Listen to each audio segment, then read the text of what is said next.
Di tengah percaturan politik nasional dan internasional yang serba tidak pasti dan mengkhawatirkan, menarik rasanya jika kita membahas satu tokoh revolusioner yang menjadi salah satu bapak rakyat Indonesia.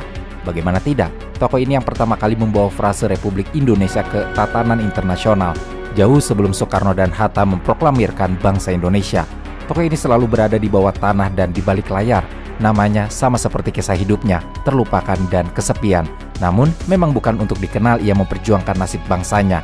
Meski ia terbilang berjuang sendirian untuk memerdekakan Indonesia, dari mulai menulis buku, membentuk kesatuan massa, ikut langsung bertempur untuk mengusir penjajah, sampai akhirnya harus diasingkan, dipenjara berkali-kali, sampai menjadi buronan internasional. Dalam masa pelariannya, tokoh ini punya lebih dari 20 nama samaran, ikut dalam pergerakan massa di berbagai negara, sebutlah China, Filipina, Thailand, Vietnam, bahkan Singapura.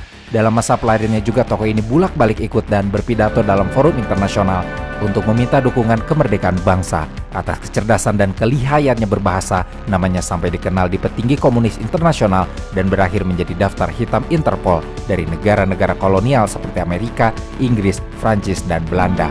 Nama yang menjadi buronan para polisi internasional namun sekaligus menjadi idola bagi para pejuang awal kemerdekaan Indonesia adalah Tan Malaka. Sebab dalam menjalankan perjuangannya, Tan Malaka tidak mendengar kata kompromi. Baginya memperjuangkan kemerdekaan harus total 100% dan begitu juga dalam mempertahankan kemerdekaan. Haram baginya untuk berdialog dengan maling yang ratusan tahun menjarah kekayaan bangsa Indonesia. Namun, atas keyakinannya ini Tan Malaka yang seluruh hidupnya dihabiskan untuk memperjuangkan bangsa Indonesia harus mati oleh timah panas dari tangan bangsanya sendiri.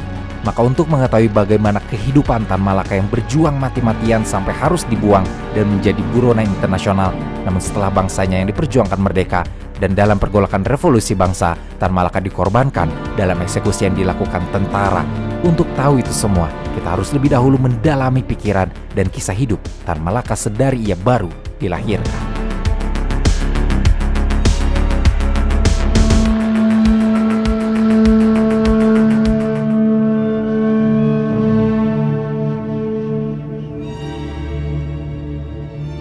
Tan Malaka lahir pada tanggal 2 Juni di tahun 1897 di Nagari Pandang Gadang, Suliki, yang sekarang telah menjadi kabupaten 50 kota di Provinsi Sumatera Barat.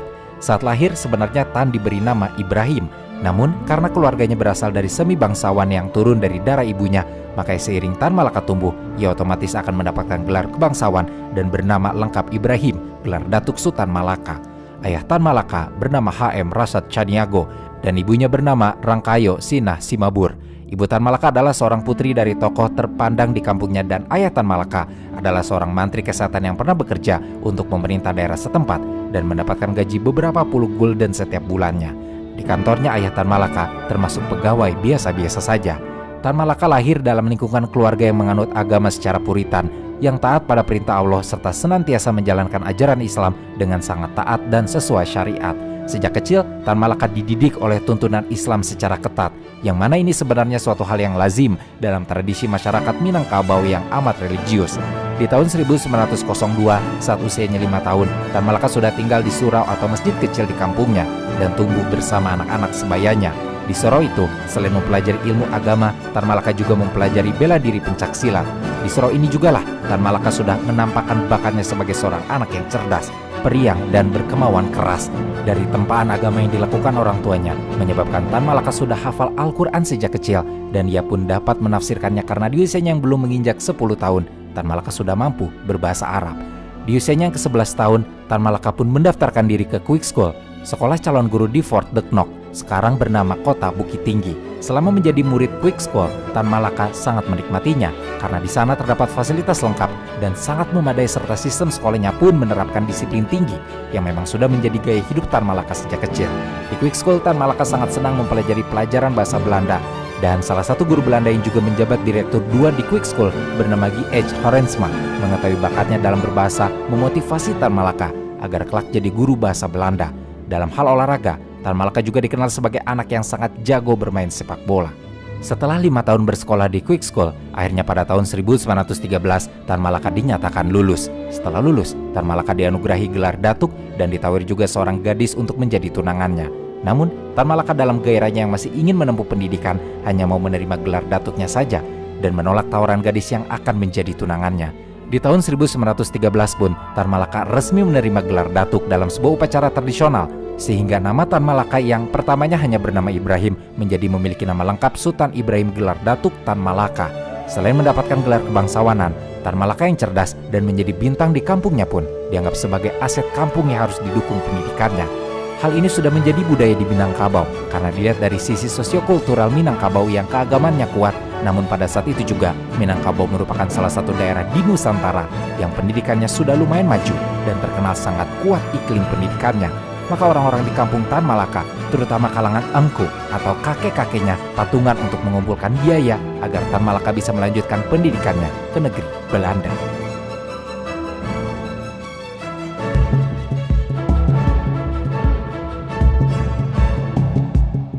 Setelah biaya itu terkumpul, Tan Malaka pun dibantu oleh gurunya Horensma untuk mendaftar ke sekolah Belanda, dan akhirnya Tan Malaka pun diterima di Rijkswijk School, sekolah kejuruan guru kerajaan di kota Haarlem, Belanda. Horensma pun ikut mengusahakan tempat yang efektif dan strategis untuk belajar bagi Tan Malaka di Belanda. Selain itu, Horensma juga yang mengurus dana perjalanan dan belajar Tan Malaka di Haarlem. Pada tahun 1908 di usianya ke-17 tahun, Tan Malaka berangkat dari Minang ke Belanda, dan sesampainya di kota Haarlem, Tan Malaka belajar banyak mengenai filsafat ekonomi dan ilmu-ilmu sosial yang saat itu memang sedang berkembang dan digandrungi oleh pelajar-pelajar di Eropa. Arus perkembangan ekonomi dan sosial di Eropa ini disebabkan oleh arus panjang dari revolusi industri yang dimulai dari tahun 1750 sampai tahun 1850 yang dampaknya masih terasa di akhir abad ke-19 dan awal abad ke-20. Mengapa dampaknya masih terus dibicarakan pada tahun-tahun tersebut? Karena selain perkembangan teknologi dunia yang memang berkembang sangat pesat, dari penemuan baterai, kapal uap, telegraf, telepon, mobil hingga pesawat terbang, tetapi di sisi lain dampak sosial yang terjadi sangat memprihatinkan. Mulai dari harga-harga barang yang jatuh drastis, banyak usaha kecil menengah yang bangkrut, serta upah buruh yang menjadi sangat murah, dan dampak dari itu semua terjadilah kesenjangan sosial antara pengusaha dan buruh. Fenomena ekonomi dan sosial yang berkembang begitu cepat di Eropa itulah yang membakar semangat Tan Malaka untuk semakin giat belajar, kendati situasi keamanan di Eropa, khususnya di Belanda, sangat rawan karena Perang Dunia I yang sudah akan pecah. Maka Tan Malaka pun melakukan penyesuaian yang ekstra, karena selain harus menyesuaikan diri sebagai orang kampung dari negeri jajahan yang datang ke negeri penjajahnya, Tan Malaka juga harus berjuang menghadapi dinginnya iklim negara Eropa yang tidak bersahabat dengannya. Dalam waktu singkat, ketidaksesuaian iklim tersebut membuat kesehatan Tan Malaka merosot dan menyerang paru-parunya. Dalam autobiografi yang Tan Malaka tulis dalam bukunya yang berjudul Dari Penjara ke Penjara, Tan Malaka menuturkan bahwa 3 bulan sebelum ujian guru, Tan Malaka jatuh sakit pleuritis atau radang selaput dada pada tahun 1915. Sejak saat itu, Tan Malaka tidak pernah 100% sehat. Ditambah saat di Belanda, Tan Malaka tinggal di sebuah kamar sewaan, di kamar loteng yang sempit dan gelap, dan makanannya pun jauh dari kata sehat. Serta saat di Belanda, Tan Malaka enggan mengenakan jaket tebal, sehingga pada tahun 1916 kesehatannya semakin parah, dan dokter pun didatangkan untuk mengobati sakitnya. Dengan surat keterangan dari dokter tersebut, Tan Malaka diizinkan mengikuti ujian oleh Direktur Rijkswijk School. Namun sayang, Tan Malaka tidak berhasil lulus di semua mata kuliahnya. Malah keadaannya semakin memburuk. Sementara itu hutangnya semakin menumpuk. Selama Tan Malaka berada di Belanda, ia banyak bergaul, dan dari pergaulannya terutama dengan keluarga induk semangnya, sebuah keluarga buruh yang hidup agak kekurangan, membuatnya semakin respek pada perjuangan buruh, di samping bacaannya sendiri tentang perkembangan dunia saat itu. Sementara itu, fenomena ketimpangan sosial yang terjadi di Eropa disambut dengan lahirnya pemikiran baru yang ditawarkan oleh para filsafat ekonomi dan politik, yakni ideologi sosialisme dan komunisme yang menawarkan keadilan bagi para buruh dan kaum tertindas. Ideologi itu semakin berkembang setelah kesuksesan revolusi Bolshevik pada tahun 1917 di Rusia yang sangat menginspirasi gagasan komunisme.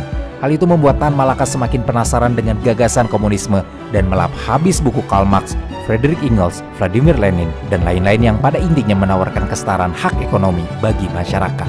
Apa yang dialami Tan Malaka di Belanda sangat mempengaruhi perkembangan pemikirannya. Di sana, Tan Malaka juga mulai mendatangi diskusi-diskusi perdebatan tentang perjuangan pembebasan bangsa tertindas. Dan di satu diskusi, Tan Malaka bertemu dengan Snoeckhardt Grundby, seorang profesor besar dari Jerman yang sudah lama di Belanda. Dari pertemuan ini, Tan Malaka ditawarkan untuk menjadi guru untuk anak-anak Belanda. Dan tawaran ini pun membuat bimbang Tan Malaka untuk melanjutkan pendidikannya. Hanya saja Tan Malaka teringat perjuangan engku-engku di kampungnya dan perjuangan Guru Horensma dalam memberangkatkannya ke Belanda. Mengingat hal itu, ia pun mengurungkan niat menerima tawaran guru dari Snow. Dari diskusi-diskusi tentang ideologi dan pembebasan itu pula, pada tahun 1917, Tan Malaka bertemu dengan Suwardi Suryaningrat, yang sekarang dikenal sebagai Ki Hajar Dewantara, yang memintanya untuk mewakili Indis Vereniging dalam Kongres Pemuda Indonesia dan Pelajar Ideologi di Deventer, Belanda. Di tahun itu, Suwardi Suryaningratlah yang menjadi ketua Indis Vereniging atau National Indis Party. Namun, dari semua pertemuan dengan tokoh-tokoh pergerakan yang Tan Malaka temui dari diskusi-diskusi di Belanda, yang paling membuat Tan Malaka terkesan adalah pertemuannya dengan tokoh-tokoh komunis Belanda seperti Henk Snifflet dan Wezing. Saat diskusi politik serta perjuangan kelas, kebetulan dalam pertemuannya dengan Snifflet baru saja pulang dari Hindia Belanda, tanah asal Tan Malaka. Dan di Hindia Belanda, Snifflet bercerita bahwa dirinya telah mendirikan Indis Social Democratische Vereniging atau ISDV, atau Perkumpulan Sosial Demokrasi Hindia, yang nantinya menjadi cikal bakal Partai Komunis Indonesia. Dari pertemuan-pertemuan dan diskusi yang diikuti Tan Malaka, lambat laun keinginan membebaskan dan memerdekakan bangsanya dari jajahan Belanda pun muncul. Selain itu, setelah mengenyam pendidikan di Belanda selama 6 tahun, dan dalam 6 tahun itu juga pergulatannya dalam diskusi dan buku-buku kiri semakin membentuk kepercayaan Tan Malaka ke ideologi sosialisme dan komunisme. Akhirnya pada tahun 1919 datang tawaran dari Dr. Jensen, pendiri sekolah Senembah di perkebunan buruh kontrak di Tanjung Morawa, Delhi.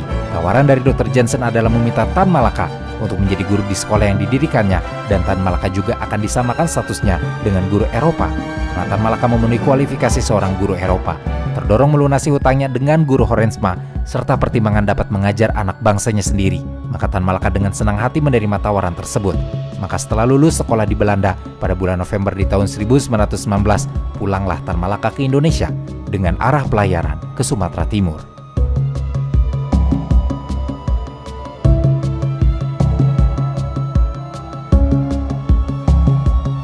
Pada bulan Desember di tahun 1919, Tan Malaka sudah kembali ke tanah asalnya dengan memegang ijazah Halpes atau ijazah diploma guru. Dalam hal ijazah, Tan Malaka gagal mendapatkan ijazah Halfdak, yang adalah ijazah diploma guru kepala. Semua itu karena kondisi kesehatannya di Belanda. Namun itu bukan menjadi masalah bagi Tan Malaka, karena dari 6 tahun pengalamannya belajar di Belanda, pemikirannya sudah tidak lagi seluas lembah, rawa, dan bukit-bukit di tanah Minang, namun telah menembus horizon seantero Eropa. Dari pengalamannya itu juga, sekarang tujuannya kembali ke Indonesia adalah memperjuangkan kecerdasan anak bangsa dan membuat perubahan bagi bangsanya. Dan sebulan kemudian, tepatnya pada bulan Januari di tahun 1920, akhirnya Tan Malaka mulai mengajar di sekolah buatan Dr. Johnson. Tan Malaka langsung mengajar sebagai seorang guru bahasa Melayu untuk anak-anak buruh perkebunan teh dan tembakau di Delhi, Sumatera Timur. Pengalaman mengajar inilah yang menjadi inspirasi pertama Tan Malaka untuk memperjuangkan hak rakyat dari bentuk kolonialisme Belanda. Karena dari pengalamannya mengajar ini, Tan Malaka menemukan situasi yang berkebalikan dengan angannya. Tan Malaka melihat secara langsung penderitaan kaum buruh perkebunan teh yang diupah rendah, sering ditipu karena buta huruf dan tidak lancar berhitung, diperas keringatnya habis-habisan di tanah mereka sendiri. Tan Malaka melihat sistem kapitalis yang dipraktekkan di Delhi di perkebunan itu memperlakukan buruh kontrak dengan tidak wajar. Tan Malaka menyebutnya sebagai tanah emas, surga untuk kaum kapitalis, tapi tanah keringat air mata maut untuk kaum proletar. Mereka mengadakan perjudian dan pelacuran sehingga sistem kapitalis itu membelenggu dan melilit para kuli kontrak yang pasrah pada nasib yang buruk, tidak berdaya dan tidak ada yang membela. Tan Malaka sebagai seorang inlander yang berpendidikan berniat melakukan perubahan-perubahan. Selama ia bekerja di perkebunan di Delhi sampai tahun 1921, Tan Malaka banyak berselisih paham dengan orang-orang Belanda, khususnya tentang sistem pendidikan dan perlakuan yang diterapkan bagi anak-anak buruh kontrak di Tanjung Morawa. Melalui bukunya yang berjudul Dari Penjara ke Penjara Jilid 1, Tan Malaka mencatat pertentangannya dengan orang-orang Belanda itu berpusat pada 4 permasalahan. Pertama adalah perbedaan warna kulit. Kedua, masalah pendidikan terhadap anak para buruh. Ketiga, masalah tulis-menulis dalam surat kabar di Delhi. Serta keempat adalah hubungannya sendiri dengan buruh-buruh perkebunan Delhi. Melihat realitas seperti itu, Tan Malaka berkeinginan untuk memberikan pendidikan yang layak bagi anak-anak buruh kontrak perkebunan tersebut. Namun Tan Malaka malah dianggap melakukan penghasutan kepada para kuli perkebunan. Apalagi saat orang-orang Belanda mengetahui risalah-risalah Tan Malaka yang terbit pada koran Sumatera Post. Dalam kebimbangan ini, sebenarnya Tan Malaka menyadari posisinya yang serba tanggung. Jika ia terlalu dekat dengan Belanda, maka ia bisa dianggap sebagai pengkhianat oleh kaum buruh.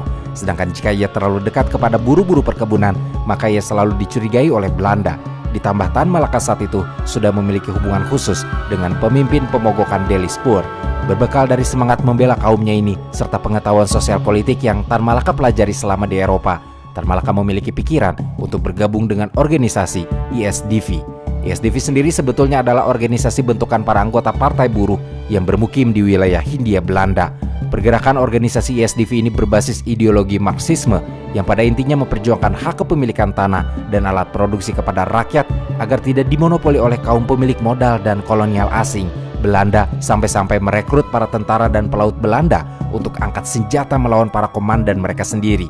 Ujung-ujungnya, pihak Belanda memenjarakan para pengkhianat tersebut, sampai para pentolan ISDV yang adalah orang Belanda, dalam hal ini termasuk Sneevliet, dipaksa pulang ke negeri Belanda. Namun gerakan ISDV yang terang-terangan membela kaum tertindas ini tidak betul-betul mati sepenuhnya. Dalam proses bentrokan ISDV dengan pemerintah Belanda itu pun, ISDV sempat mendapatkan simpati para pemuda muslim di Serikat Islam, khususnya Serikat Islam cabang Surabaya dan Solo. Yang pada saat itu Serikat Islam cabang Surabayanya dipimpin oleh Semaum dan Serikat Islam cabang Solonya dipimpin oleh Darsono. Lambat laun, gerakan ISDV ini semakin beralih dari organisasi orang Belanda pembela hak pribumi menjadi didominasi oleh kaum pribumi muslim. Sampai pada akhirnya di tahun 1920, ISDV resmi berganti nama menjadi Perkumpulan Komunis di Hindia. Akhirnya pada bulan Februari di tahun 1921, Tan Malaka memutuskan untuk meninggalkan Delhi untuk memulai perjuangannya ke tanah Jawa. Setibanya di Jawa, Tan Malaka mampir ke rumah guru Horensma di Jakarta yang sudah naik pangkat menjadi inspektur sekolah rendah Indonesia. Melihat kedatangan murid kesayangannya, Horensma langsung menawari Tan Malaka pekerjaan di Jakarta. Namun, tawaran dari Horensma untuk menjadi pegawai di Jakarta ditolak Tan Malaka. Dalam penolakannya tersebut, Tan Malaka menyampaikan bahwa dirinya hanya akan tetap melanjutkan niatnya untuk membuat perguruan. Setelah mengunjungi gurunya Horensma, Tan Malaka pun melanjutkan perjalanannya ke Semarang. Namun sebelum ke Semarang, Tan Malaka terlebih dulu ke Yogyakarta untuk mengikuti Kongres Serikat Islam selama 4 hari, yang dimulai dari tanggal 2 sampai 4 Maret. Di kongres inilah, Tan Malaka bertemu dengan Hos Cokro Aminoto, Agus Salim, Semaun, dan tokoh besar lain di Serikat Islam. Saat di Yogyakarta ini juga, Tan Malaka sempat dijanjikan oleh Sutopo, mantan pemimpin Surat Kabar Budi Utomo, untuk memimpin sebuah perguruan pendidikan. Akan tetapi tawaran itu pun ditolaknya, karena Tan Malaka sudah lebih dahulu menerima tawaran dari Semaun. Untuk itu selesai mengikuti Kongres Serikat Islam di Jogja, Tan Malaka melanjutkan perjalanannya ke Semarang. Karena di sana, Semaun telah mempersiapkan sebuah bangunan untuk sekolah rakyat. Menurut Noriaki Oshikawa, salah seorang profesor di Daito Bunkai University yang juga meneliti kehidupan Tan Malaka, membenarkan hal tersebut.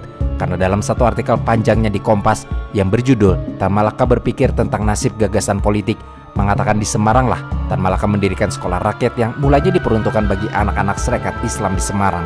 Tercatat, anak didik Tan Malaka di angkatan pertama sudah mendapatkan murid sebanyak 50 orang.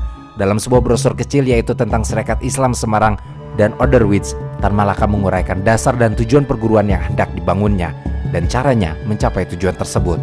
Tujuan perguruan tersebut adalah mendidik murid tidak untuk menjadi juru tulis seperti tujuannya sekolah government, melainkan selain untuk mencari nafkah untuk diri dan keluarganya, juga untuk membantu rakyat dalam pergerakannya.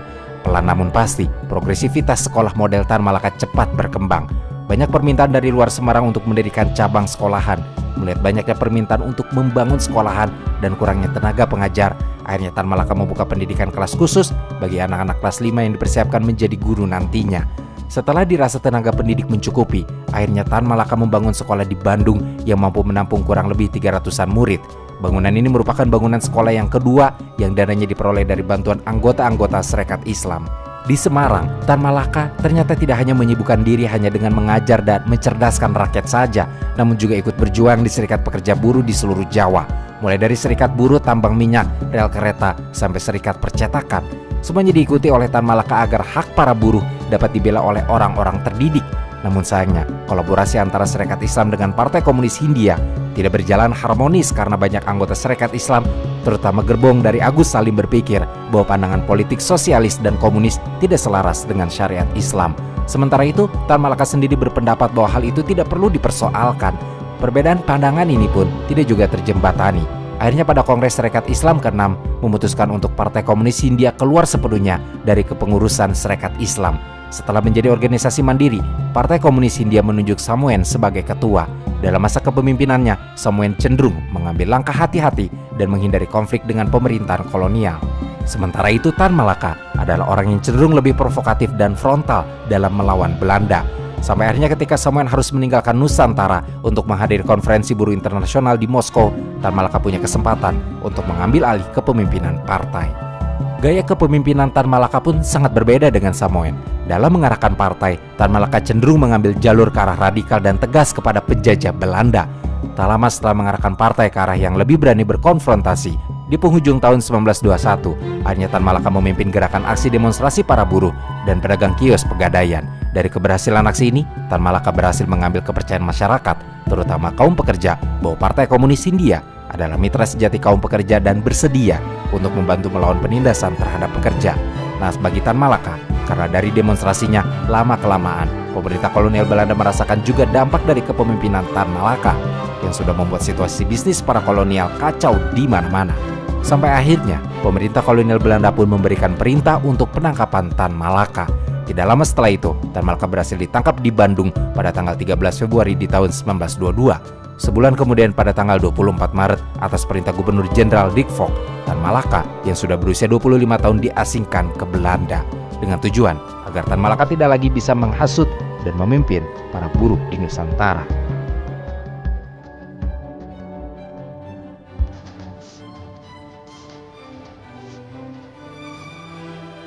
Dalam masa pengasingan inilah, petualangan yang sebenarnya dari Tan Malaka dimulai.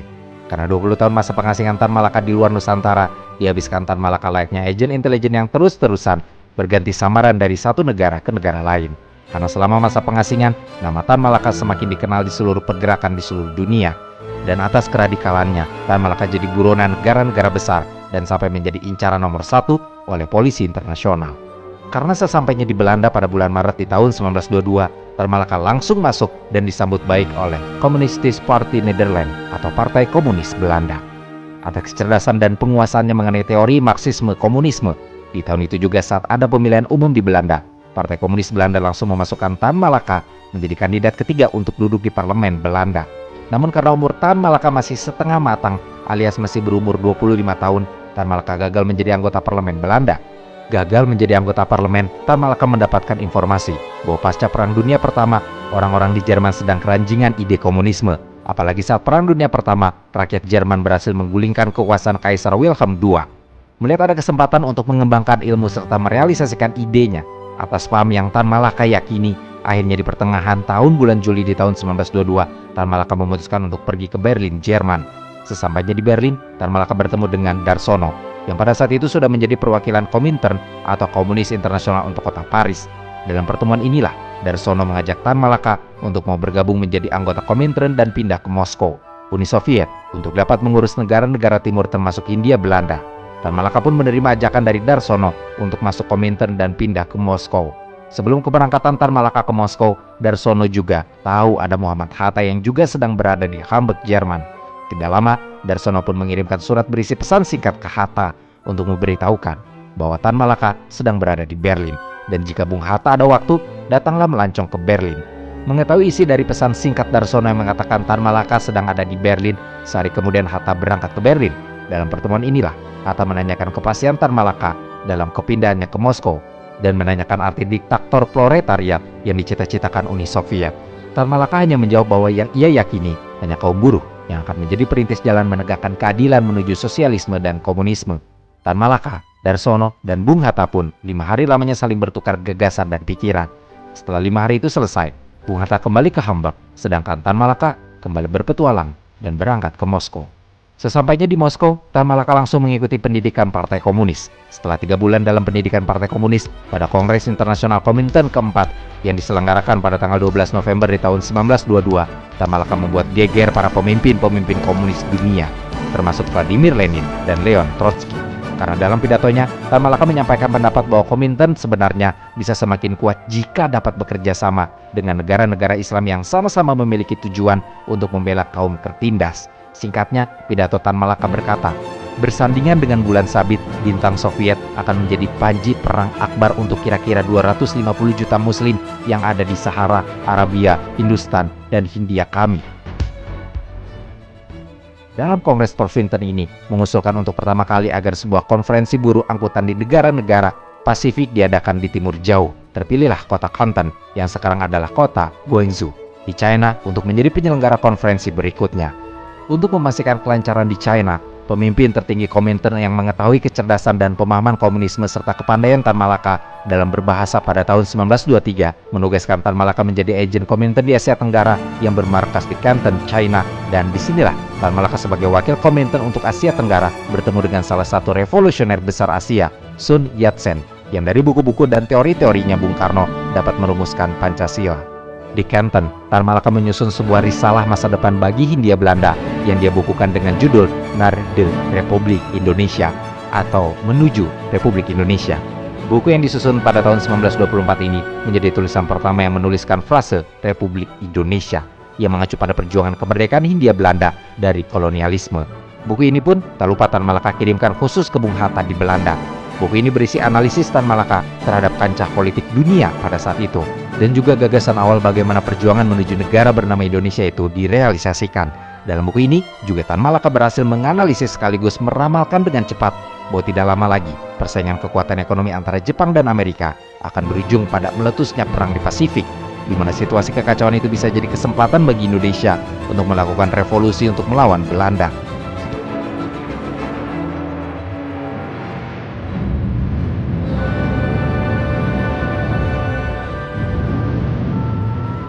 Selain itu, tentunya buku inilah yang pertama kali menginspirasi kaum cendekiawan muda di tanah air maupun Belanda seperti Soekarno, Hatta, Amir Sarifuddin, Nasution, dan tokoh pergerakan lain untuk ikut merealisasikan gagasan negara Indonesia agar dapat menjadi kenyataan. 16 tahun setelah buku ini dicetak, analisis Tan Malaka benar-benar terjadi. Perang Pasifik menjadi bagian dalam rangkaian Perang Dunia Kedua, sekaligus menjadi peluang bagi Bung Karno, Hatta, Syahrir, dan yang lainnya untuk memproklamasikan kemerdekaan Indonesia.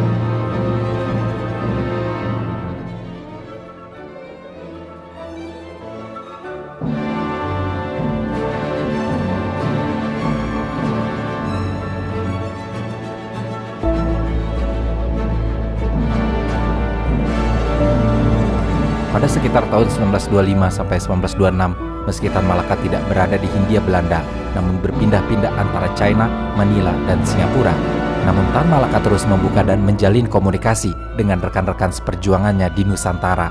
Salah satunya ketika pada tahun 1925 saat Tan Malaka mendengar akan adanya pemberontakan yang tengah disiapkan oleh Partai Komunis Indonesia. Mengetahui kondisi sosial dan perjuangan di Nusantara masih belum sebesar di Uni Soviet, Tan Malaka tidak sepakat dengan rencana pemberontakan tersebut. Untuk itu, saat Tan Malaka berada di Tokyo, ia menerbitkan risalah yang diberi judul Semangat Muda untuk memberitahukan strategi yang harus dimiliki terlebih dahulu jika ingin mengadakan pemberontakan besar-besaran, dan saat pemberontakan semakin tidak bisa dikendalikan, pada tahun 1926 saat Tan Malaka berada di Manila, ia kembali menerbitkan risalahnya yang berjudul Masa Aksi. Dua risalah ini ditujukan kepada perjuangan Indonesia yang harus terarah dan terorganisir dengan baik. Selain itu, risalah ini juga ditujukan kepada Alimin dan Musso selaku pimpinan PKI yang akan memberontak kepada Belanda pada November 1926 dan Januari 1927. Namun, naskah tersebut disabotase oleh Alimin dan Musso dengan dalih karena Tan Malaka tidak memiliki garis lurus dengan partai yang akan melakukan pemberontakan. Ketidaksetujuannya Tan Malaka sebenarnya sangat beralasan, dikarenakan strategi dan taktik yang akan dipakai sangat tidak tepat, sebab tidak melihat kondisi-kondisi yang dapat mendukung berhasilnya suatu revolusi. Bagi Tan Malaka, suatu perjuangan politik memerdekakan bangsa dan tanah air hanya mungkin berhasil jika mendapat dukungan kuat dan besar dari massa rakyat. Dengan demikian, diperlukan persatuan serta kerjasama yang kuat dari semua kekuatan yang ada dan relevan dalam masyarakatnya. Arti yang lebih luas dari pokok pikiran massa akti bahwa dalam sebuah gerakan revolusioner harus terkoordinasi secara rapi. Koordinasi tak akan terbentuk tanpa adanya persatuan antar kekuatan dan antar elemen, sedangkan persatuan tidak akan tercapai jika masing-masing organisasi dan partai kekuatan mendahulukan kepentingan golongan yang bersifat sepihak. Sehingga dengan koordinasi tersebut, pola yang ditonjolkan adalah gerakan serentak untuk melumpuhkan. Koordinasi mempunyai peran sebagai kontrol sekaligus tali busur sebagai tenaga pendorong panah revolusioner. Untuk mencapai keadaan tersebut, hal pertama adalah dengan mengkondisikan massa. Artinya, membebaskan massa dari pikiran-pikiran primordial serta apatis lewat jalan pendidikan, menariknya ke dalam organisasi-organisasi patriotik. Selain itu, di bukunya Bima Satria Putra yang berjudul Perang Tidak Akan Dimenangkan, menginformasikan bahwa Tan Malaka menyampaikan dari Manila bahwa rencana pemberontakan tersebut tidak siap, bahwa keputusan yang diambil di Prambanan bertentangan dengan aturan Komintern. Rencana pemberontakan ini pun sudah diketahui lebih dahulu oleh pemerintah kolonial, banyak pesan rahasia dan pengirimnya sudah diketahui oleh polisi kolonial. Selain itu banyak juga anggota PKI yang sudah ditangkap sebelum pemberontakan terjadi. Mata-mata pemerintah Hindia Belanda di Singapura mengetahui bahwa Alimin dan Musso telah memesan senjata ke Filipina. Semuanya berjumlah 2.000 pistol, dengan masing-masing 500 ditujukan ke Surabaya, 300 ke Aceh, dan sisanya ke Medan. Sementara di Manila ada 2.000 pistol dalam pesanan untuk dikirim ke Padang. Karena Tan Malaka tidak mendukung pemberontakan dan merasa dikhianati, Tan Malaka menolak menerima peralihan senjata yang dibiarkan menumpuk di Tanjung Pagar, Malaya, yang niatnya akan diteruskan ke Hindia. Dan seperti apa yang sudah diperingatkan Tan Malaka, pemberontakan PKI pada penghujung tahun 1926 itu pun tidak maksimal dan berujung gagal. Semua pemimpin PKI diasingkan dan partainya benar-benar dihancurkan oleh pemerintah kolonial Belanda. Namun dalam pemberontakan itu ada beberapa andaian. Anggaplah Tan Malaka membantu mengkoordinasikan senjata-senjata tersebut dan sampai di Hindia Belanda. Karena mengingat besarnya jumlah pesanan senjata tersebut, bisa jadi pemberontakan ini mempunyai alur sejarah yang lain. Namun setelah kejadian pemberontakan yang dilakukan PKI itu dapat dihancurkan dengan cepat oleh pemerintah kolonial, dan otomatis di Indonesia tidak ada lagi partai yang beraliran kiri. Setahun kemudian, tepatnya pada bulan Juli pada tahun 1927, saat Tan Malaka berada di Bangkok, Thailand, Tan Malaka mendirikan Partai Republik Indonesia. Meski Tan Malaka menjalankan partai ini dari jauh, namun Tan Malaka berhasil mendirikan perwakilan di berbagai daerah di Indonesia dengan bantuan rekan-rekan anggota PKI yang masih ada di Indonesia. Selain itu juga pada tahun 1927, ia banyak menuliskan risalah-risalah untuk meninjau kegagalan pemberontakan PKI dan menganalisis apa yang harus disiapkan untuk perjuangan ke depan. Di antaranya menulis Manifesto Bangkok, Pari dan Internasional, Pari dan PKI, juga menulis Pari dan Nasionaliste. Setelah lama tinggal di Bangkok, pada tahun 1932, Tan Malaka kembali pindah ke Singapura. Dan di Singapura inilah Tan Malaka lumayan menetap lama. Diperkirakan Tan Malaka menetap selama 10 tahun sampai pada tahun 1942.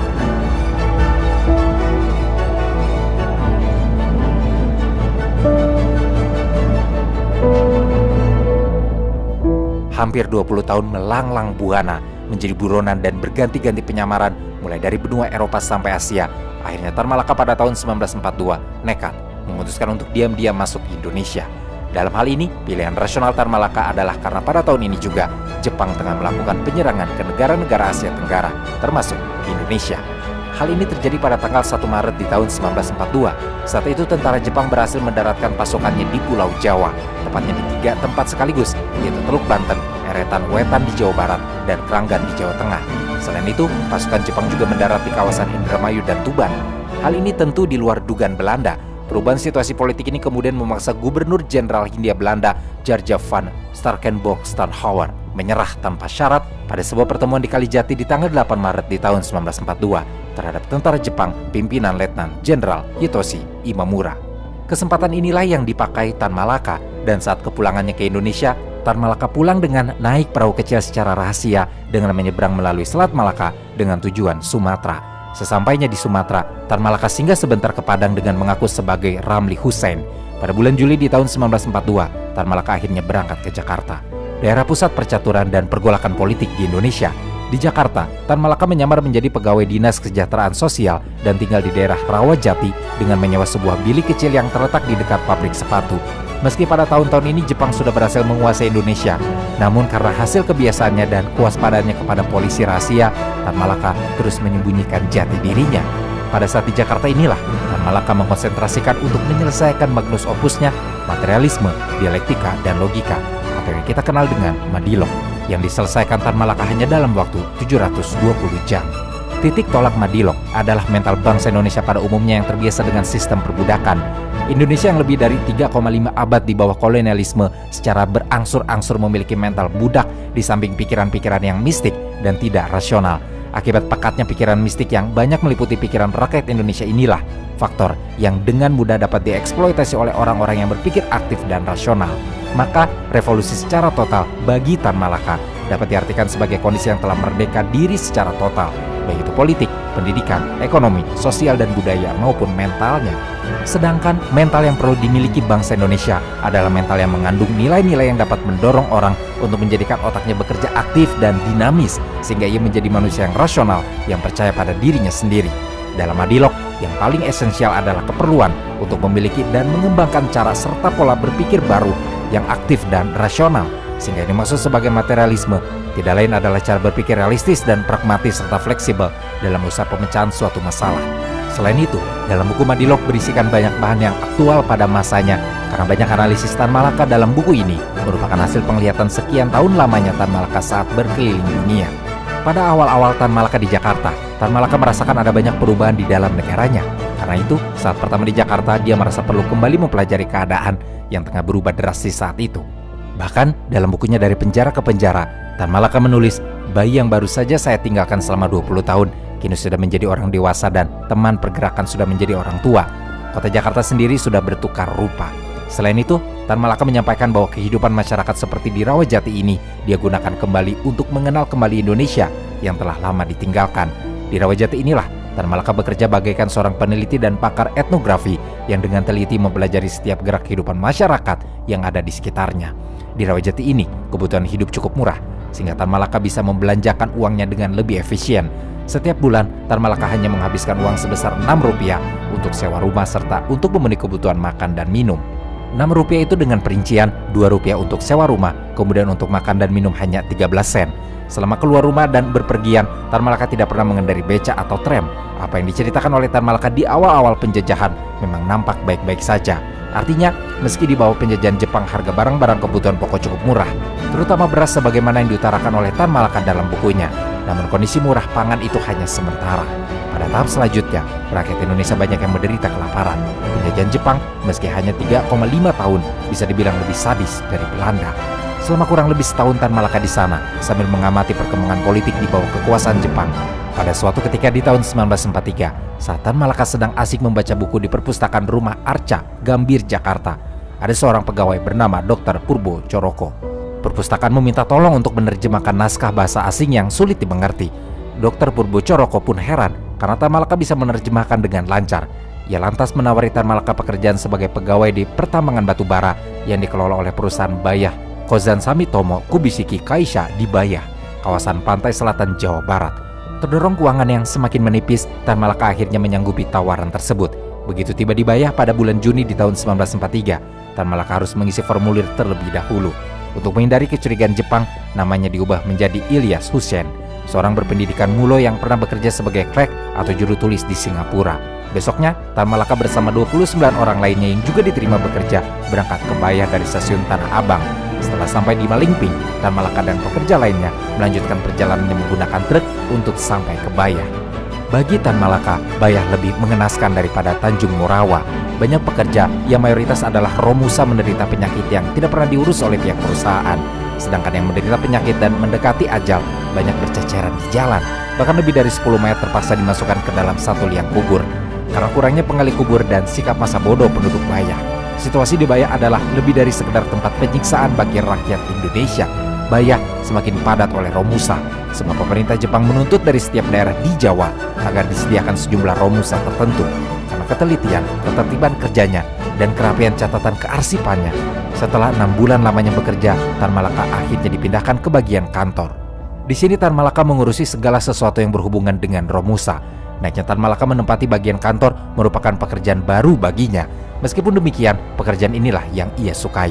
Karena selain mengurusi segala keperluan Romusa, Tan Malaka juga mendapat tugas mencari sebab dan celah-celah agar bisa memelihara kesejahteraan kaum buruh tambang dan memberi dukungan yang tepat pada keluarganya. Hal ini dilakukan Tan Malaka lantaran melihat banyaknya Romusa yang melarikan diri dari pertambangan batu bara Bayah.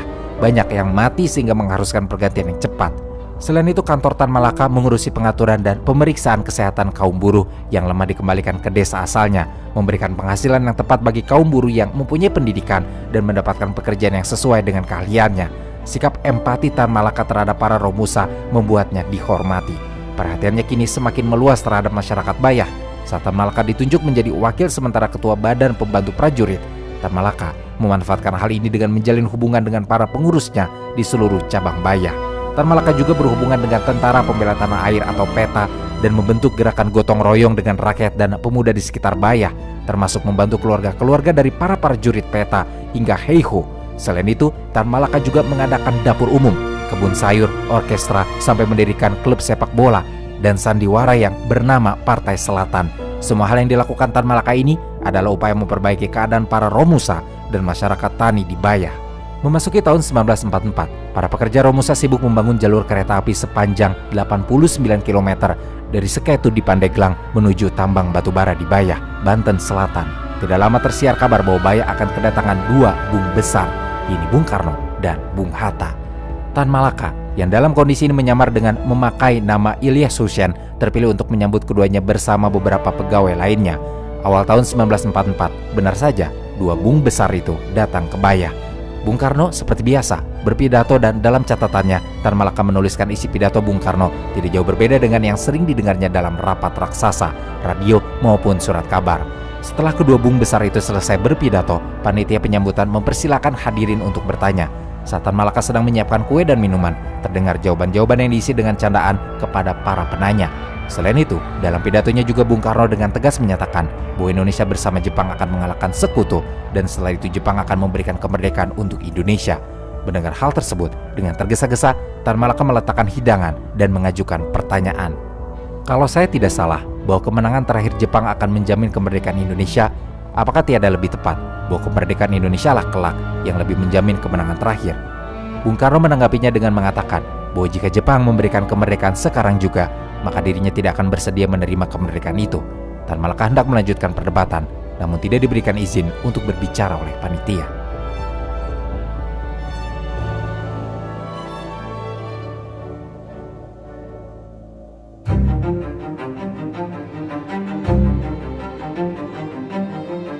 Memasuki tahun 1945, Tan Malaka terpilih sebagai perwakilan pemuda dari Bayah untuk berangkat ke Jakarta guna mengikuti perkumpulan pemuda dalam masa gejolak menjelang kemerdekaan. Untuk itu pada tanggal 6 Agustus di tahun 1946, Tan Malaka berangkat ke Jakarta dengan harapan akan dapat ikut berperan di tengah perkembangan merebut kemerdekaan. Sesampainya di Jakarta, Tan Malaka menemui B.M. Diah, ketua pemuda radikal yang tergabung dalam angkatan baru. Kala menemui Diah, Tan Malaka masih menggunakan nama samaran Ilyas Hussein sebagai utusan pemuda dari Bayah. Dalam pertemuannya ini, Tan Malaka bermaksud mengetahui jalannya rapat organisasi pada tanggal 6 Juli sebelumnya. Selain itu, Tan Malaka juga menyatakan dukungannya terhadap gerakan pemuda.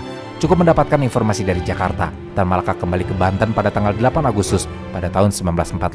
Sehari kemudian pada tanggal 9 Agustusnya, Tan Malaka berpidato dalam rapat rahasia perwakilan pemuda Banten. Dalam pidato ini, Tan Malaka menceritakan pengalaman revolusi di negara-negara lain. Semua ini bertujuan untuk membakar semangat para pemuda di Banten, karena Tan Malaka sudah memprediksi bahwa dalam waktu ke depan, Jepang akan mengalami kekalahan. Setelah pidato ini diyakini berhasil membakar semangat para pemuda Banten untuk mau merebut kemerdekaan. 2 hari kemudian Tan Malaka berangkat kembali ke Jakarta. Dan pada tanggal 14 Agustus di tahun 1945, dengan tetap memakai identitas Ilyas Hussein, Tan Malaka menemui Sukarni, tokoh yang dipercaya dapat menggerakkan kaum pemuda. Dalam pertemuan ini juga, Tan Malaka memberitahukan bahwa proklamasi kemerdekaan semakin dekat. Menurut Harry A. Poise, peneliti Belanda yang hampir 40 tahun meneliti kehidupan Tan Malaka, dalam salah satu bukunya yang berjudul Tan Malaka, Gerakan Kiri dan Revolusi Indonesia Jilid 1, menuliskan bahwa sepanjang pertengahan bulan Agustus tahun 1945, Tan Malaka banyak menemui para pemuda lain yang memimpin gerakan seperti Khairul Saleh, Subarjo, dan Khalid Rashidi yang merupakan aktivis pemuda Menteng 31. Selain itu juga, Tan Malaka menemui kakak beradik Anwar dan Harsono, Cokro Aminoto. Atas motivasi dan provokasi Tan Malaka jugalah para pemuda seperti Sukarni berani menculik Bung Karno dan Bung Hatta untuk segera menyatakan proklamasi kemerdekaan pada tanggal 17 Agustus tahun 1945 setelah Jepang di bumi hanguskan sekutu dan Amerika. Setelah proklamasi kemerdekaan dibacakan oleh Soekarno di rumahnya di Pegangsaan Timur, Tan Malaka terus bergerak, berjuang, dan membangun gerakan bawah tanah meski nyata-nyata sejarah tidak memberi ruang baginya untuk terlibat dalam proklamasi kemerdekaan. Namun itu bukan menjadi masalah bagi Tan Malaka. Dan untuk memperpanjang perjuangannya, Tan Malaka memulai tur keliling Jawa untuk menyampaikan kabar gembira atas merdekanya Indonesia, sekaligus membakar semangat rakyat untuk studi mempertahankan kemerdekaan sampai status kemerdekaan bangsa baru bernama Indonesia ini diakui secara internasional. Pada saat keliling Pulau Jawa ini, Tan Malaka melihat sendiri bahwa ternyata rakyat menyambut kemerdekaan ini dengan semangat yang luar biasa untuk mempertahankan tanah airnya dan sampai rela mengorbankan nyawa. Namun di sisi lain, Tan Malaka justru melihat pergerakan pemimpin negara seperti Bung Karno, Hatta, dan Syahrir cenderung lembek dan terlihat disetir oleh orang Barat. Supaya negara ini mendapat pengakuan oleh masyarakat internasional, Tan Malaka berpendapat bahwa kemerdekaan ini sudah diraih sepenuhnya dan kita tidak perlu lagi melakukan jalur perundingan apa-apa lagi. Karena nanti khawatirnya isi perjanjian tersebut akan merugikan bangsa Indonesia di kemudian hari. Dalam ujung tur keliling Jawa tersebut, Tan Malaka juga sempat bergabung dalam Perjuangan Rakyat Surabaya untuk secara langsung berjuang mengusir tentara Belanda atau Allied Force for Netherlands East Indies yang dipimpin oleh Lord Mountbatten dan wakilnya, Brigadir Aubertin Walton Sotten Maleby, dalam upayanya ingin mencengkeram kembali Indonesia. Setelah proklamasi kemerdekaan jugalah identitas Tan Malaka dimunculkan, sebab dalam satu memoarnya, Tan Malaka menyatakan setelah kemerdekaannya dia ingin bergerak di atas tanah. Maksudnya adalah Tan Malaka ingin berkenalan dengan para tokoh pergerakan dengan menggunakan identitas nama aslinya. Maka setelah nama Tan Malaka diungkap ke publik dan sampai ke Soekarno, Soekarno langsung menyuruh Sayuti Melik untuk segera mencari Tan Malaka. Ada yang menarik dalam pertemuan Soekarno dan Tan Malaka, karena dalam pertemuan di bulan September tahun 1945 ini, pertemuan diadakan amat rahasia. Bahkan Soekarno harus meminjam rumah khusus seorang dokter yang bernama R. Soeharto. Dan dalam pertemuan itu, Soekarno meminta selama perbincangan dirinya dengan Tan Malaka, lampu-lampu di rumah harus dimatikan. Benar saja, obrolan Soekarno dan Tan Malaka memang membicarakan hal yang serius. Dan dari obrolan inilah kita mengetahui testamen politik yang isinya, bila Soekarno-Hatta tidak berdaya lagi, pemimpin perjuangan akan diteruskan oleh Tan Malaka, Iwa Kusuma, Sahrir, dan Wongso Negoro. Selain itu juga, setelah Tan Malaka membuka identitasnya, banyak para pemimpin yang meminta saran arah perjuangan kepada Tan Malaka. Salah satunya disampaikan oleh menurut Hadi Jojo, yang menyatakan bahwa Tan Malaka mengusulkan diadakan demonstrasi yang lebih besar. Aksi massa besar ini digunakan untuk mengukur seberapa besar rakyat mendukung proklamasi kemerdekaan. Ide Tan Malaka inilah yang kemudian melahirkan rapat akbar di lapangan Ikada, rapat raksasa yang dihadiri oleh ribuan rakyat Indonesia. Tan Malaka benar-benar menjadi sorotan setelah itu. Ini terbukti karena pada tanggal 23 September 1945 saat rapat digelar di rumah Ahmad Subarjo, Hatta menawari Tan Malaka untuk ikut dalam pemerintahan. Namun Tan Malaka menolak dengan menyampaikan, "Tidak, Soekarno dan Hatta sudah tepat, saya bantu dari belakang saja." Setelah penolakan ini, datang kembali tawaran sebulan kemudian. Namun sekarang tawaran itu datang dari Syahrir yang meminta Tan Malaka pada tanggal 23 Oktober tahun 1945 untuk bersedia menjadi ketua Partai Solidaritas Indonesia. Namun, sama halnya dengan tawaran Hatta, tawaran Syahrir pun ditolak oleh Tan Malaka. Atas penolakan Tan Malaka untuk tidak mau berada di pemerintahan dan menjadi elit politik di depan layar pun membuat pertentangan di petinggi pemerintahan pun semakin tajam. Ditambah saat itu Syahrir diangkat menjadi Perdana Menteri dan mengubah sistem politik dari presidensial ke parlementer. Atas keputusan ini, Jenderal Sudirman pun geram dan kemudian merapat ke kubu Tan Malaka untuk berjuang langsung dengan rakyat. Akibatnya muncullah fraksi-fraksi baru dalam kepemimpinan Indonesia, yaitu Soekarno-Hatta, Syahrir Amir, dan Sudirman Tan Malaka. Dari sinilah kemudian kubu Tan Malaka dan Jenderal Sudirman mengambil jalan perjuangan sendiri dengan mengadakan Kongres Pemuda di Purwokerto yang diselenggarakan oleh Tan Malaka dan Sudirman yang berlangsung pada tanggal 1 Januari 1946. Organisasi ini terdiri atas 132 partai, laskar rakyat, organisasi massa yang radikal dan militan, yang akhirnya jadi sebuah perkumpulan dengan nama Persatuan Perjuangan. Perkumpulan ini adalah sebuah manifesto dari kekecewaan rakyat Indonesia terhadap keputusan pemerintah Republik Indonesia yang pada saat itu cenderung untuk menempuh jalur perundingan untuk mendapatkan pengakuan internasional. Ironisnya, pendirian kelompok yang bertujuan untuk mempertahankan kemerdekaan inilah yang nantinya membuat Tan Malaka terbunuh oleh bangsa sendiri yang ia perjuangkan mati-matian. Sebab meski memiliki banyak dukungan dari rakyat, kepentingan para elit politik di Jakarta untuk meminimalisir konflik dengan pihak barat terus mengintervensi perjuangan lapangan yang dilakukan oleh Tan Malaka.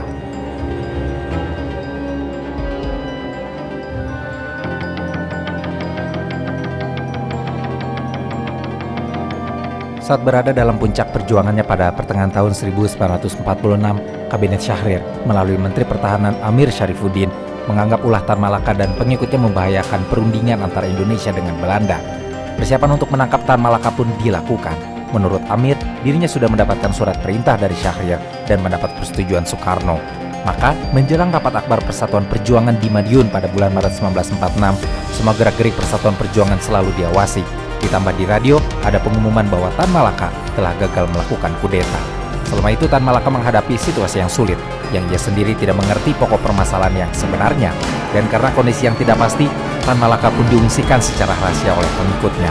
Penangkapan terhadap Tan Malaka dan para pemimpin Persatuan Perjuangan pun dilakukan pada tanggal 17 Maret di tahun 1946. Dalam hal ini Tan Malaka menjelaskan dalam memoarnya, pihak Republik Indonesia tidak menangkap saya dengan surat perintah yang beralasan pelanggaran atas sesuatu undang-undang yang pasti yang sudah disahkan pula dan dilakukan oleh instansi yang sah pula. saya diajak berunding dengan presiden oleh anggota Persatuan Indonesia dan tiba-tiba dimasukkan ke dalam tahanan dengan cara tipuan.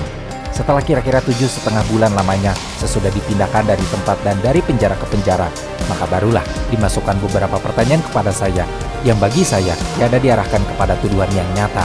Pihak pemerintah sendiri mengadakan tuduhan dan kesimpulan yang amat memberatkan kepada saya. Pengumuman resmi dari pemerintah Republik membiarkan saja berjalannya tulisan pidato yang membahayakan diri saya selama berada dalam tahanan. Mendengar Tan Malaka ditangkap, Jenderal Sudirman selaku Panglima Besar menyuruh anak buahnya untuk membebaskannya. Namun pembebasan itu pun gagal karena dapat dipatahkan oleh pemerintahan Soekarno. Setelah kurang lebih selama 2 tahun di penjara tanpa proses, tepatnya pada tanggal 16 September 1948, Tan Malaka akhirnya dibebaskan dari penjara. Setelah keluar dari penjara, Tan Malaka berusaha mengumpulkan pengikutnya lagi untuk membangun kekuatan kembali. Dan bersama pengikut setianya, Soekarno, pada tanggal 7 November di Yogyakarta, Tan Malaka membentuk Partai Murbah, Partai Musyawarah Rakyat Banyak. Dalam situasi saat itu, hal yang benar-benar ditakutkan Tan Malaka saat pemerintahan Indonesia melakukan perundingan benar-benar terjadi. Selain dalam perjanjian Rempel yang menyatakan bahwa Belanda hanya mengakui Jawa Tengah, Yogyakarta, dan Sumatera sebagai bagian wilayah Republik Indonesia, dan untuk itu diciptakan sebuah garis demarkasi atau batas teritorial yang memisahkan wilayah Indonesia dan daerah pendudukan Belanda, yang otomatis membuat TNI harus ditarik mundur dari daerah-daerah yang masih diyakini adalah jajahan Belanda seperti di wilayah pendudukan Jawa Barat dan Jawa Timur. Dan setelah perjanjian Rempel yang jelas merugikan Indonesia, Soekarno membekukan pemerintah Republik dan menggantinya jadi pemerintahan darurat Republik Indonesia dengan pusatnya di Bukit Tinggi. Dan pada tanggal 19 Desember 1948, Belanda kembali menyerang Indonesia dengan agresi militer keduanya. Bersama dengan itu, akhirnya Panglima Besar Jenderal Sudirman yang sejak awal tidak setuju dengan kebijakan pemerintahan Soekarno dan Syahrir bergabung kembali dengan Tan Malaka melakukan gerilya melawan agresi Belanda di Yogyakarta. Namun tidak lama, mereka berdua pun akhirnya berpisah karena penyerbuan tentara Belanda. Sudirman masuk ke hutan ke Jawa Tengah untuk melanjutkan gerilya, dan Tan Malaka berangkat ke Kediri, Jawa Timur dengan dikawal pasukan Jenderal Sudirman. Mereka menaiki kereta api khusus. Di Kediri, Tan Malaka bergabung dengan pasukan Sabarudin, pemimpin Divisi 6 TNI. Di markas pertahanan Blimbing Kediri, Tan Malaka sempat mendirikan gabungan pembela proklamasi yang kemudian menjadi gerilya pembela proklamasi. Di Kediri, Tan Malaka dan Sabarudin menghimpun rakyat melakukan gerilya. Dalam situasi genting, Tan Malaka berbicara di radio dari daerah Kediri untuk tetap melanjutkan perjuangan dengan cara tidak mengakui perjanjian Linggarjati dan Rempel, menghancurkan negara boneka bentukan Belanda, mengambil alih semua wilayah Indonesia yang masih dikuasai oleh Belanda, mengambil alih semua aset Belanda dan Eropa lainnya, mengembalikan harga diri rakyat Indonesia, mengabaikan seluruh ajakan perundingan, tidak menyetujui perjanjian apapun yang tidak menyebutkan bahwa Indonesia merdeka pada tanggal 17 Agustus 1945, dan terakhir menyatukan seluruh partai dan badan keamanan rakyat. Himbauan inilah yang membakar semangat rakyat, tapi juga sekaligus menyebabkan Tan Malaka dianggap sebagai pemberontak yang dianggap berbahaya oleh pemerintahan Perdana Menteri Muhammad Hatta. Ditambah saat itu Tan Malaka mengkritik sikap Kolonel Sungkono yang pengecut dan tidak memperdulikan kepentingan rakyat. Mendengar kritikan itu, Kolonel Sungkono selaku pimpinan Divisi Jawa Timur memerintahkan kepada Surahmat menyelesaikan persoalan ini yang langsung diteruskan kepada semua anak buahnya. Sejak saat itulah Tan Malaka diburu oleh tentara negara yang dia bela mati-matian selama 30 tahun terakhir. Pasukan Tan Malaka yang kocar-kacir karena serangan Belanda, mereka akhirnya mundur bergerak ke arah selatan, melewati Batalion Sikatan, yang mana wilayah ini ada di bawah penguasaan Kolonel Sungkono. Akhirnya pada tanggal 19 Februari tahun 1949, di Selo Panggung, Jawa Timur, Tan Malaka dan pasukannya bertemu dengan Regu Sukojo. Disinilah tragedi kematian Tan Malaka bermula. Tan Malaka mati ditembak oleh tentara Republik Indonesia. Tan Malaka ditembak Regu Sukojo, dan jenazahnya tidak diketahui keberadaannya sampai sekarang. Ada yang menyebutkan Tan Malaka dikubur secara rahasia. Ada juga yang menyebutkan mayatnya dihanyutkan di Kali Brantas.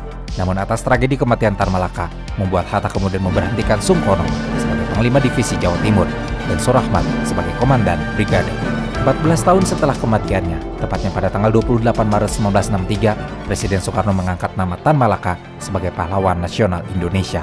Muhammad Yamin, sejarawan dan pakar hukum Indonesia, mengatakan bahwa sudah seharusnya Tan Malaka mendapat gelar tersebut, karena Tan Malaka lah yang mengkonsep tentang Indonesia dan bentuk republik 20 tahun sebelum Indonesia merdeka. Dalam pembelaannya, Muhammad Yamin di salah satu koran, Yamin menggambarkan Tan Malaka sebagai Bapak Rakyat Indonesia yang tahu banyak daripada Jefferson Washington merancangkan Republik Amerika Serikat sebelum kemerdekaan tercapai, atau sebagai Rizal Badi Fakio meramalkan Republik Filipina sebelum Revolusi Filipina pecah. Namun, 3 tahun kemudian, tepatnya pada tahun 1966, setahun setelah pembantaian besar-besaran atas orang-orang kiri, Soekarno turun dari jabatannya sebagai presiden dan digantikan oleh era Orde Baru. Dan pada masa Orde Baru, nama Tan Malaka kembali disembunyikan dari sejarah Indonesia dan bahkan tidak pernah disebutkan dalam daftar nama-nama pahlawan nasional di sekolah seluruh penjuru Indonesia selama puluhan tahun, bahkan mungkin sampai sekarang. Dalam hal ini, alasannya hanya karena keterlibatan Tan Malaka yang sangat kental dengan gerakan kiri, sosialis, atau komunis yang menjadi musuh besar pada era pemerintahan Orde Baru. Namun meski Tan Malaka pernah menjadi ketua komunis, namun banyak tokoh yang menganggap dia adalah tokoh Islam. Salah satunya adalah Haji Abdul Malik Karim Amrullah, yang kita kenal sebagai Buya Hamka. Dalam kata pengantarnya untuk buku Tan Malaka yang berjudul Islam dan Tinjauan Madilog, Hamka menyatakan bahwa Tan Malaka mempunyai keberpihakan yang jelas terhadap Islam. Pandangan Hamka ini didukung dengan fakta-fakta sejarah yang sangat sulit untuk disangkal. Di antaranya Hamka mengungkapkan tentang pembelaan Tan Malaka terhadap Islam di Komintern Moskow. Juga bagi Hamka, Tan Malaka telah membukakan cakrawala berpikir tentang logika dialektika yang sangat dibutuhkan masyarakat modern untuk memperkuat iman dan Islam. Dan benar saja, meski Tan Malaka dibuat mati dan disingkirkan keberadaannya dalam sejarah, karya-karya Tan Malaka terus dicetak ulang dan pikirannya terus dibicarakan. Tan Malaka selalu menjadi idola bagi golongan pemuda dan mungkin sampai masa mendatang. Hal ini seperti juga yang pernah Tan Malaka yakini menjelang eksekusi kematiannya. Ingatlah bahwa dari dalam kubur, suara saya akan lebih keras daripada di atas bumi.